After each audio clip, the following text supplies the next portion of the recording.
Bonjour à tous, j'espère que vous allez bien. Aujourd'hui on va faire une nouvelle vidéo sur la saison de la Formule 1, ce qui s'est passé. Je vais vous faire un petit peu des statistiques, etc. Et voir un petit peu les échéances à venir pour la saison 2024.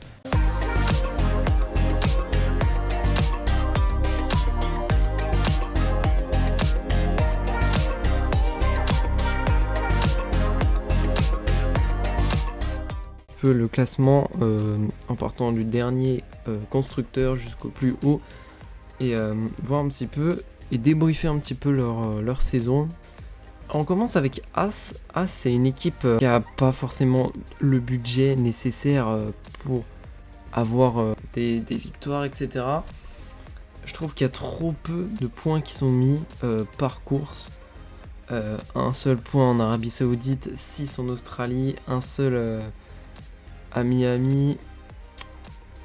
Ça fait pas beaucoup. Australie, c'est leur meilleur perf et c'est que 6 points. C'est pas assez, faut aller chercher des belles places. C'est surtout en qualif qu'il faut performer. Si jamais on a une mauvaise voiture, c'est en qualif qu'il faut performer. Et après en course, essayer de gérer un bon rythme.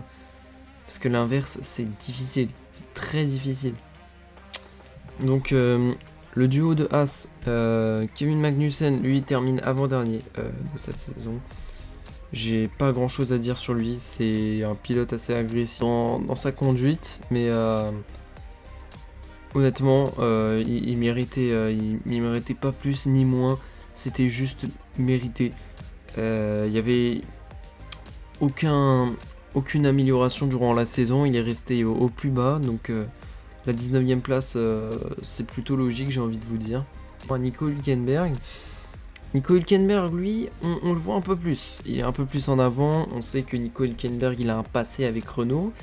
Il a un passé en Formule 1. Donc, vraiment, il a vraiment quelque chose en plus par rapport à son coéquipier. Même si Magnussen a fait des bonnes équipes aussi, mais ça change rien. Mais Hülkenberg a un peu plus d'expérience, donc faut qu'il le montre l'année prochaine. Et je sais qu'avec As, ça pourra le faire. Honnêtement, ils ont peut-être une pas très bonne vitesse de pointe, mais dans les virages, la A, ça va très très vite. Surtout dans les virages rapides. Et c'est là que la A, ça peut marquer beaucoup de points. Et ne pas terminer dernière, parce que là, dernière, je vous rappelle que ceux qui sont derniers, ils ont le plus de temps à la soufflerie. Sauf que ils ont moins de budget cette année, du coup. Après, on va continuer avec Alfa Romeo, le duo Valtteri Bottas et Guan Yu Zhou. Guan Yu Zhou, je l'ai pas trop vu de la saison, à part quand ils ont changé de voiture. Et Valtteri Bottas aussi, ils sont pas allés super loin dans les positions. Ça joue le bas de la grille, alors que Valtteri Bottas, il y a 4 ans, c'était un des meilleurs pilotes de la grille. Donc je sais pas si mettre un bon pilote dans une équipe un peu moins forte, c'est s'assurer d'avoir un peu plus de points, ou alors c'est détruire la carrière du bon pilote, je ne sais pas. En tout cas, pour l'instant, Bottas, c'est que 15e au championnat pilote. C'est pas assez pour lui. Et il le sait, il en est dégoûté. Hein. Mais bon, on est sur une fin de carrière pour Bottas, donc je pense que il s'en fout un peu. Il est juste là pour conduire encore un peu et arrêter dans quelques années, je pense. Parce qu'il commence à se faire vieux, hein, le pilote finlandais. 34 ans, ouais, ça serait l'heure hein, d'arrêter un petit peu. Non, pas assez de points ramenés cette saison. AlphaTauri. Ah, là, il y a des trucs à dire sur AlphaTauri. AlphaTauri qui fait un très mauvais début de saison et se rattrape aux alentours du Grand Prix du Kota. C'est là où il y a un déclic chez AlphaTauri. Alors, on va parler 2 minutes du cas Lawson. Lawson, je vous rappelle quand même que sur 2 Grands Prix, il marque plus de points que De Vries depuis le début de la saison. Donc, Lawson, il doit pas être pilote de réserve. Hein. Je pense bien qu'il doit être pilote à la place de, je sais pas, Yuki Tsunoda peut monter chez Red Bull ou Ricardo, et puis Lawson prend la place d'un des deux, parce que Lawson a un vrai potentiel. Honnêtement, il a un vrai potentiel. Lawson, je disais, qui a fait un excellent Grand Prix de Singapour en éliminant Verstappen de la Q3. Il a éliminé la Q3, oui c'est ça. Donc Lawson, attention à lui dans le futur. Après on va se pencher maintenant sur les pilotes actuels de AlphaTauri. Daniel Ricciardo, il arrive en fin de saison, je sais pas s'il peut mieux faire, il termine que 17ème avec 6 points, et c'est 6 points qu'il a remporté au Mexique. Voilà, c'était son seul point fort de l'année. Ricciardo, il est revenu, il avait pas grand chose à faire. Il a fait son job avec la voiture qu'il pouvait. Honnêtement, je pense pas qu'il puisse faire mieux. Et Ricciardo, bah, on va voir ce qu'il va donner l'année prochaine. Peut-être qu'il sera très très fort. On en sait rien, peut-être. Yuki Tsunoda, c'est que 14ème, c'est pas assez. C'est pas assez. Si on veut être pilote numéro 1 de son équipe, c'est pas assez 14ème. Faut aller grappiller un petit peu plus les points. Il y a que 3, 4, 5 courses, ouais, 5 ou 6 courses où il met des points. C'est pas assez. Et en plus, il y a beaucoup de fois où il profite des sprints pour mettre des points. C'est pas assez. Pour Yuki Tsunoda, faut aller marquer des points en course. Faut pas rester sur ses acquis, comme on dit. Parce que Yuki Tsunoda, on sait que c'est un pilote avec du potentiel. Il est encore un petit peu jeune. Il peut commettre beaucoup d'erreurs. Il est très agressif. Donc, on sait jamais. Yuki Tsunoda peut monter chez Red Bull. On sait jamais. Hein. Peut-être que Red Bull peuvent prendre Yuki Tsunoda. Mais voilà, va falloir garder peut-être un petit œil sur Yuki Tsunoda l'année prochaine. Mais pour l'instant, AlphaTauri qui a fait une bonne upgrade. Une très très bonne upgrade. 7ème, on va parler de Williams. Williams, c'est la voiture la plus rapide en vitesse max. Par contre, il n'y a qu'un seul pilote. Il n'y a qu'un seul pilote dans l'écurie, je suis désolé. Albon est le seul qui marque des points. Sargent a mis qu'un seul point. Il est dernier de chez dernier. On ne sait pas encore à l'heure actuelle si Sargent est prolongé chez Williams. Mais il y a peut-être un coup à jouer. Il faut peut-être aller chercher Frédéric Vesti qui est vice-champion maintenant de F2. Et Albon, lui, il est 13ème avec une marge de 10 points sur Yuki Tsunoda. Donc c'est assez bien pour Alex Albon. Mais on sait qu'il peut faire mieux. Il n'avait pas la meilleure voiture, mais il a franchement réussi son travail. Donc Albon, très très bonne saison pour lui. Du côté d'Alpine, c'est pas assez. C'est pas assez Alpine. On est à quoi? On est à 160 points de Aston Martin. C'est beaucoup trop d'écart. Beaucoup trop d'écart. Alpine, normalement, ça doit jouer un petit peu les podiums, voir un petit peu les courses, les positions, juste en dessous. Mais Pierre Gasly 11ème et Esteban Ocon 12ème, c'est trop moyen. C'est beaucoup trop moyen pour les Français. Ils essayent du mieux qu'ils peuvent, ils n'ont pas la meilleure voiture. Donc c'est compréhensible pour les deux Alpines. Là, on va rentrer dans le lourd. Le top 5. Aston Martin. Qu'est-ce qu'on peut en dire d'Aston Martin? Ils ont très bien commencé le début de saison. Mais après, ça a été la cata. Qu'est-ce qui s'est passé chez Aston Martin? Ça a été la cata totale. Aston Martin, c'est 25 points maximum après la catastrophe qui s'est passée après l'Autriche. Après l'Autriche, on ne les a plus vus du tout sur le podium. À part au Brésil. J'espère de pas dire de conneries. Ah non, il y avait Zandvoort aussi. Zandvoort, ouais. Ou sinon, on ne les a plus vus sur le podium.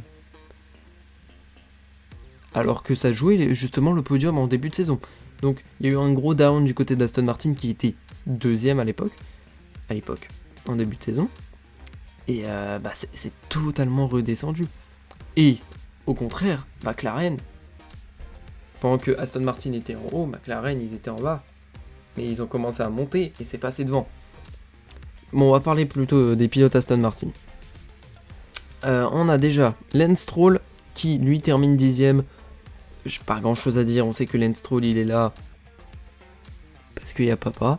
Fernando Alonso lui a fait une rédemption. Fernando Alonso On le croyait mort chez Alpine, qu'il pouvait plus rien faire. Et ben non, il est allé dans une meilleure équipe. Et on a vu que même à 41 ans, il sait encore faire. Il sait encore magnifiquement manœuvrer, se batailler en piste. Il sait tout faire encore.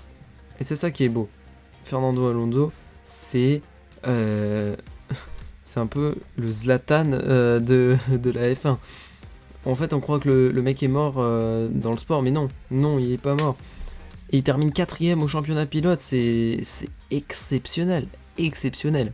Bah eux c'est l'inverse, ils ont très mal commencé le début de saison, mais après ça a été incroyable, incroyable la remontée qu'ils font.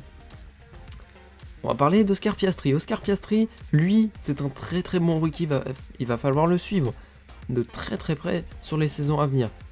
Parce que il gagne son premier Grand Prix sprint cette année. Il essaye parfois de jouer, bien sûr, il joue les podiums. Hein. Il a fait combien de podiums cette saison ? Il en a fait qu'un seul. Il a fait qu'un seul podium cette année, mais il marquait beaucoup de points. Il termine 9ème au classement pilote. Et ce qui aide McLaren, franchement, à être 4ème avec son coéquipier, lui, Lando Norris. Lui, par contre, a fait un peu plus de podiums. 4. Donc Lando Norris, du point de vue personnel, il fait une très très bonne saison aussi. On sait que le Lando Norris, il a un peu d'expérience quand même. Et qui sait batailler correctement, etc. On sait que Lando Norris aussi est anglais. Donc le jour où McLaren avait une très très bonne voiture, c'était à Silverstone, il avait tout donné, on s'en souvient, avec le départ face à Verstappen, il était sorti vainqueur, donc franchement Lando Norris, je sais pas si McLaren va avoir un meilleur moteur, une meilleure voiture la saison prochaine, n'hésitez pas à activer les notifications pour savoir quand est-ce que je vais sortir ma vidéo sur les pronostics et les dates de sortie des livrets pour l'année prochaine, et comme j'avais fait l'année dernière. Et n'hésitez pas à vous abonner si vous voulez un peu plus de contenu divers, que ce soit la F1, que ce soit le gaming, que ce soit le foot ou de la musique. N'hésitez pas à me le dire en commentaire et surtout abonnez-vous, ça me ferait extrêmement plaisir. On est en route maintenant, je vous l'ai dit, vers les 400 abonnés avant 2025. Ouais, avant 2025. On continue avec les 3ème sur le podium, on a Ferrari. Ferrari qui fait une saison catastrophique pour eux. Catastrophique. Charles Leclerc, à chaque fois, il y a quelque chose. Il y a quelque chose qui va pas avec Charles Leclerc. C'est lui qui doit toujours prendre. Hein. Quand il fait des podiums, ce qui arrive pas souvent, il est ultra heureux que sa voiture n'ait pas cassé parce que je pense qu'il en a marre. Il en a marre, Charles Leclerc. Il voudrait une équipe qui soit compétente et qui sache faire des pit stops. Je vais pas vous ressortir, il n'y a pas les pneus, mais... Il n'y a pas les pneus, c'est pas vrai. Il n'y a pas les pneus chez Ferrari. Bah non, c'est Ferrari, Julien. Ah mais là on peut nous vendre tout ce qu'on veut chez Ferrari. Il n'y a pas les pneus. D'où on ne prépare pas les pneus alors qu'il pleut à torrent. C'est inadmissible ce que fait Ferrari. Inadmissible. Et voilà quoi.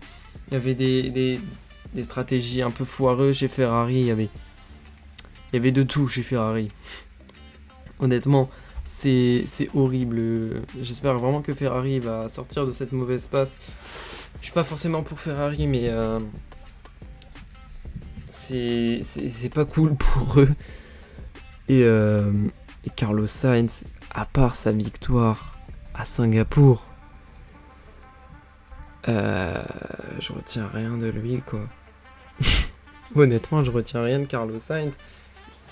Oui, il marque très souvent des points, il est très souvent dans les points, ça y a pas de problème. À part la course où il faut être dans les points, il y est pas, c'était à Abu Dhabi. Merci de nous avoir offert la 2ème place championnat Mercedes. Et d'ailleurs, on va parler de mon équipe préférée, Mercedes. Mercedes, c'est une équipe, on les sentait plutôt confiants, à l'aise en pré-test, en test de pré-saison. Et c'est pas confirmé. Russell, il marque trop peu de points sur la saison. 175 points, c'est pas assez par rapport à son coéquipier Hamilton qui en met 234, ce qui lui assure le podium des pilotes de cette année. Du coup, Lewis Hamilton est bien 3ème cette année en constructeur, n'importe quoi, en driver. Russell, lui, il est très loin derrière. Il est 8ème. Il marque souvent des points, mais pas assez. Russell, on sait qu'il est jeune, il n'a pas encore beaucoup d'expérience, et ça, 4ème année en F1 ? 4ème année, puisqu'il en a fait 2 chez Williams. En 2019, ouais, sa 4ème année en F1. Russell, il aime bien la bagarre en piste, et j'espère qu'il va se redresser l'année prochaine, parce que on peut pas faire sans son coéquipier. Lewis Hamilton, s'il veut aller chercher son 8ème titre, il peut pas faire sans son coéquipier. On l'a bien vu en 2021 avec Verstappen et Perez. Et on va parler des deux, parce qu'on va parler de Red Bull. Red Bull, je n'en peux plus. Arrêtez avec l'hymne autrichien et l'hymne néerlandais, on n'en peut plus. L'année prochaine, faites une voiture au niveau des autres. Ils étaient mais totalement au-dessus de tout le monde. Verstappen surtout, hein. Perez, je sais pas quoi en penser, mais Perez, franchement, il a de la chance d'avoir son baquet cette année, hein, parce que je pense que l'année prochaine, s'il fait une saison cataclysmique comme ça va pas rester longtemps Perez à la maison, hein. Ils vont vite le renvoyer chez AlphaTauri ou même à la retraite, hein. Je pense que Perez, il faut qu'il soit un peu plus constant dans ses résultats, surtout en qualif, mais Perez, il mérite pas toute cette haine, mais j'aime bien Sergio Perez, hein, c'est un pilote que j'apprécie, mais Verstappen le fume dans tout, en qualif il le fume, en victoire il le fume. Verstappen, c'est pour vous dire, je sais pas, 90%, non 85% des points possibles, quoi. C'est juste impensable ce qu'il a fait. C'est horrible. Pendant ce temps-là, Nick De Vries, lui, n'a marqué aucun point. Alors qu'il a le même moteur que lui. Va comprendre. Voilà pour ce débrief de cette année. Je vais vous partager ma course préférée de l'année. Ma course préférée de l'année, ça a été celle, attention, roulement de tambour.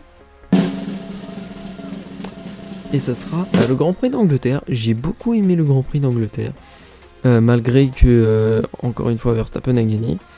Mais le Grand Prix de Grande-Bretagne, ouais, c'était un des meilleurs. Après, il y a bien sûr celui de Singapour.